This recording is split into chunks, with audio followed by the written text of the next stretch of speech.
Hello everybody, my name is Hearth and welcome back to another post-com video of the UDL, the Unaware Draft League, because I'm an idiot and when my OBS updated, I did not switch the source of my mic back to the one I actively use. So my commentary is a whole big nothing burger. There's absolutely nothing that I said in this video that you can hear or decipher. So now we gotta go back through, post-com, get my thoughts out, and upload the video. This is Semifinals versus AP and his horrifying Lexi with Tera. So for that, we mostly brought Mammal Swine to dissuade the use of um, Volt Switch, as well as our Iron Hands is super duper spadef, and we have a backup with Metagross if we really need to, but that's not preferred. Metagross is mainly for Prima and a backup for Arch. We have Slitherwing primarily for Arch and maybe a little bit of Gliscor. If it's a like Hazards Toxic set, it can just be slower. Take the Toxic, whatever. I can Morning Sun up later and then get me into Bundle to start claiming kills. We did actually see a Spite Ops because last time I played AP, I did have a Tentacruel on my team, so I had the option to bring removal, but I don't now. I opted to drop it for Overquill, which I think has been one of the best decisions I made this league, is adding Overquill to the team because he's been so valuable and done so much for me. Overquill was mostly here for his Meowscarada and Tera Lycan Dusk, but those didn't end up coming. So Overquill is just kind of a side character in this, but it also doesn't really care about like a Shell Smash, uh, Sinistea, or Poltegeist, I'm sorry. So he's here, kind of valuable. Putting up a spike would be nice. He's our lead this week into the Spite Ops. We're just going to get the video rolling. But that's the kind of the pre-game prep. And also Bundle just clicks buttons into this team for certain. We do see the Spite Ops lead, of course. What else is it going to do? So we immediately taunt with our Overquill. I felt pretty good about this. And Jump Scare Mental Herb. I thought surely it would end up being Sash because of the potential bundle lead, and it would never want to be O-code, and I don't want to be taunt on bundle because that really limits my damage output potential. But now webs are up, meaning my bundle is not assured to be faster than his Gliscor. I go with the taunt again because I really do not want a spike up on my side, which is a pretty bitch-made play. I definitely should have just thrown a spike in the air myself. Because now Gliscor's out. And it's not an Oko, but I definitely don't want to just throw my Overcurl away, especially when I have like a half check to it in my Slitherwing. Obviously, I still fear the dual wing beat. But I think it's not horribly likely for a first click. They do Earthquake, and this is a very adamant Gliscor. That is, I am almost max. I'm max HP with a good bit of Fizz Def, and that did a ton. That did almost 100 damage on a Gliscor, which is not the strongest physical attacker out there, into Slitherwing, who's pretty fat. I here choose to scout for dual wing beat and go back into my Overquill, but he elects to switch, and he is fast. We know he's fast off of that. He goes back into his Spite Ops, probably trying to sack it. It doesn't do anything. In the team now, webs are up regardless. And now I kind of want to figure out, am I faster than this thing? Is it going to just try to suicide spike? Who knows? I don't want a suicide spike going up. I think spikes on my side are way worse for me than trading for one on his. So I taunt again. Bitch made play. Should have thrown up a spike. He U-turns.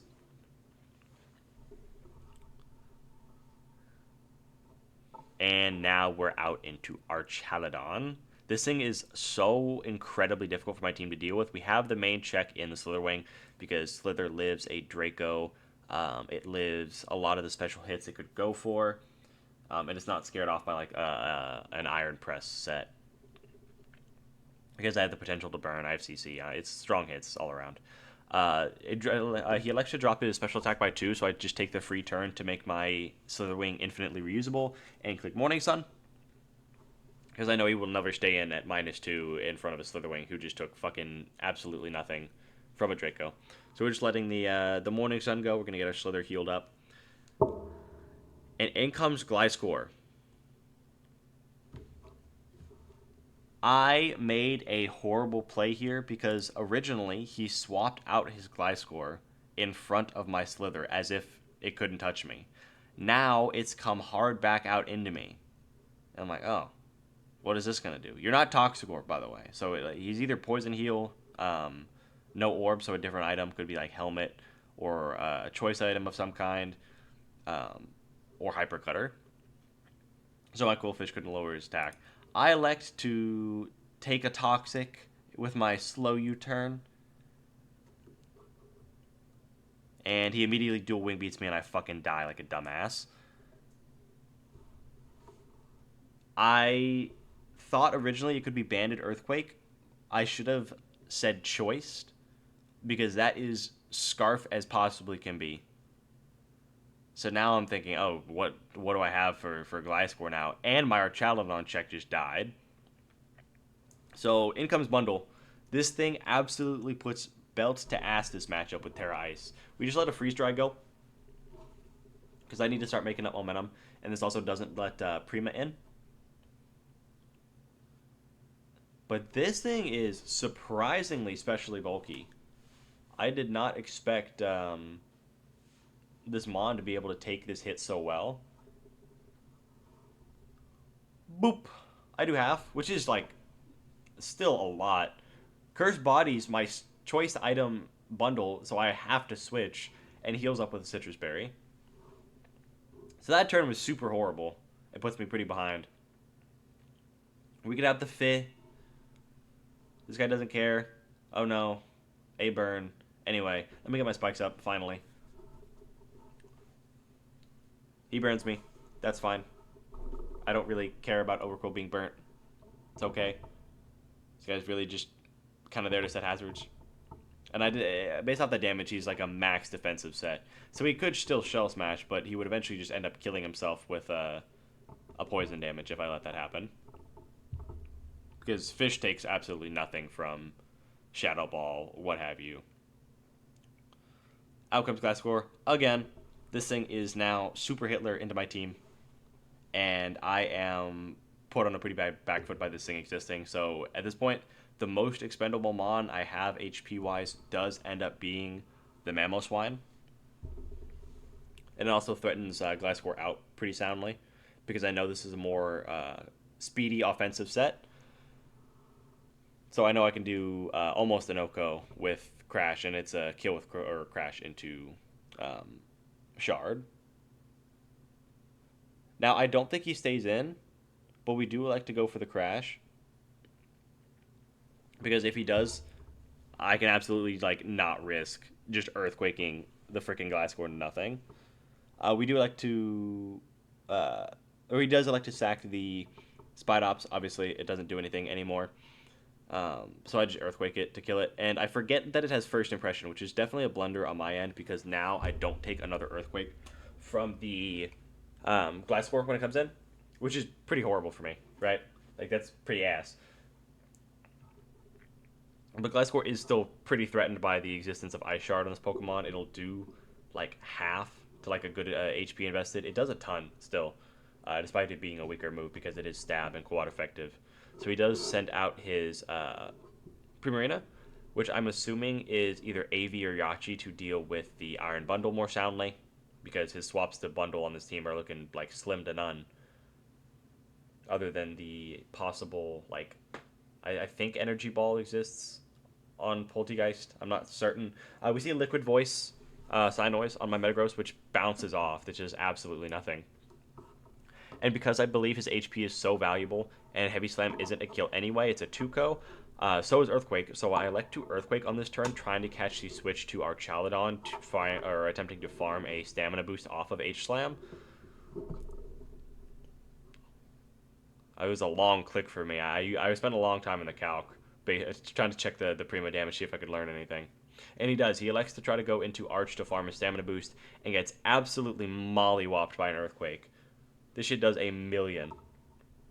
Good stamina boost. Udenzo Buster. I'm weighing how much HP I need realistically on Metagross to do what I need to, but I'm just gonna click Earthquake again. I'm uncertain if slam into a BP was a kill, so maybe I could have done that. But we see Custat Berry body press jump scare from our Chaldon, which is pretty funny and also interesting. But that does catch Ice Bundle as a sneaky kill, which is pretty cool. Out comes like Joseph Stalin himself to click Earthquake on my entire team and kill me. And now I'm really deciding what pieces I have to start letting go to get the job done, to really finish this game out. And I think Mamoswine is honestly the weakest link because it doesn't threaten the Oko on Gliscor like a bundle would. Because Ice Charge doesn't do the job, so why would I sack HP on like something else or bundle, and then just not kill it with Mamo? Bundle comes back out, and now your ice move switch-ins are looking very dire. Electric Freeze Dry again. I know he's going into his Poltergeist. If it cursed bodies, there's absolutely nothing I can do about it. Ice Beam also isn't a kill, but this is also another hostile click into Prima. Big damage. It dies. I was incorrect. It just dies. The thing just falls over and explodes because of the spikes. And now this thing comes out onto spikes. Even AV doesn't live this. I am Modest Choice Specs Tera Ice Freeze Dry. So I smell something fishy. And it's not the Primarina in front of me. It's probably the item it's holding. So this is like... to me, this screams Scarf. And I'm going to kill you with a Moonblast. Or it screams Yachi. And I'm going to survive this. I accidentally fat finger the home button like a loser. And I decided to just swap out into Meta, who still takes these hits super consistently because there's no hazards up. Moonblast bounces off, and now H-Slam has been freed.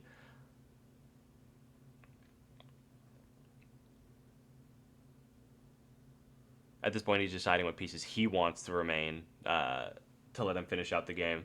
He likes to just Sinoas me into nothingness, and H-Slam blows Prima straight out of the water. No pun intended.